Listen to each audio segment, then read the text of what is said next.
జై శ్రీరామ్. అందరికీ నమస్కారం. Welcome to news Akhanda. నేను మీ కస్తూరి శ్రీధర్. చాలా ఇంట్రెస్టింగ్ న్యూస్ ఇది, ఇంపార్టెంట్ న్యూస్ ఇది. ఆర్ఎస్ఎస్ అంటే తెలుసు కదా మీకు. ఆర్ఎస్ఎస్ అంటే రాష్ట్రీయ స్వయం సేవక్ సంఘ్. బహుశా మన దేశంలో రాష్ట్రీయ స్వయం సేవక్ సంఘ్ గురించి తెలియని వాళ్ళు అయితే ఉండరంటే ఎంత మాత్రం కూడా ఆశ్చర్యంలే.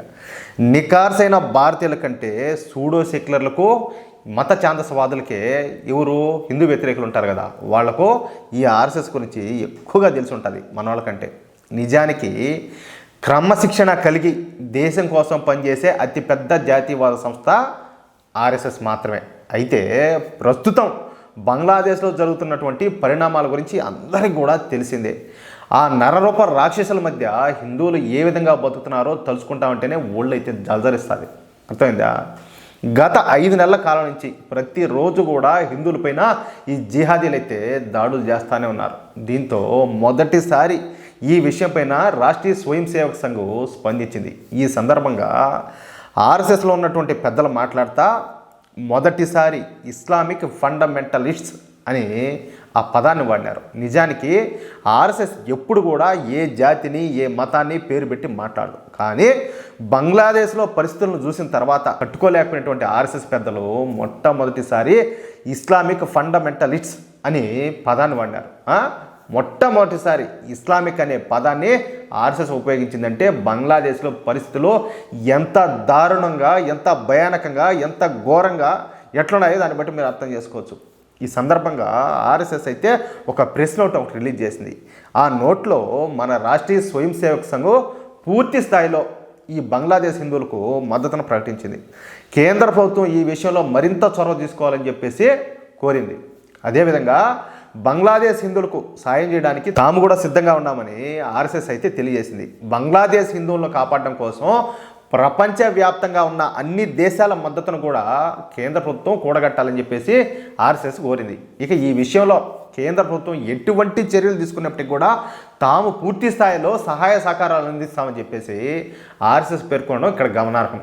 అయితే ఎప్పుడూ ఎవరిని నిందించినటువంటి ఆర్ఎస్ఎస్ మొదటిసారి బంగ్లాదేశ్ ప్రధాని అయినటువంటి ఈడున్నాడు కదా డెకాయిట్ మొహమ్మద్ యూనస్ను విమర్శించింది. ఈ యూనస్ మూలంగానే బంగ్లాదేశ్లో హిందువులపైన దాడులు జరుగుతాయని మొహమ్మద్ యూనస్ మనసులో ఏదో పెట్టుకొని ఈ విధంగా ప్రవర్తిస్తున్నాడని యూనస్ ఒక అసమర్థుడైన ప్రధాని అని చెప్పేసి ఆర్ఎస్ఎస్ అయితే విమర్శించింది. అర్థమైందా? వాడు కేవలం అసమర్థుడే కాదు, చెప్పాలంటే వీడే అసలు శిస్తున్నటువంటి తీవ్రవాది. లేకపోతే జైల్లో ఉండే తీవ్రవాదులను బయటికి పిలిపిస్తాడా? రాడికల్స్ను, తీవ్రవాదులను అందరినీ కూడా వాళ్ళని బయటికి తీసుకొచ్చా, పోలీసు వాళ్ళను, ఆర్మీని, వాళ్ళని కూడా ఈ రాడికల్స్తో పాటు వీళ్ళు కూడా వాళ్ళకు సపోర్ట్ చేసి అందరూ కలిసి హిందువులను రాచి రంపాన పెడతారు.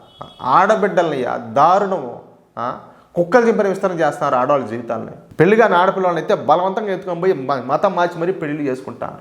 వేలాది మందిని, ఒకరిని ఇద్దరిని కాదు. ఎంత దారుణంగా ఉండాలి, ఎంత దారుణం. ఒక్కసారి కనీసం మిమ్మల్ని ఆ స్థానంలో ఒకసారి ఊహించుకోండి, పరిస్థితి ఎంత దారుణంగా ఉంటుందో.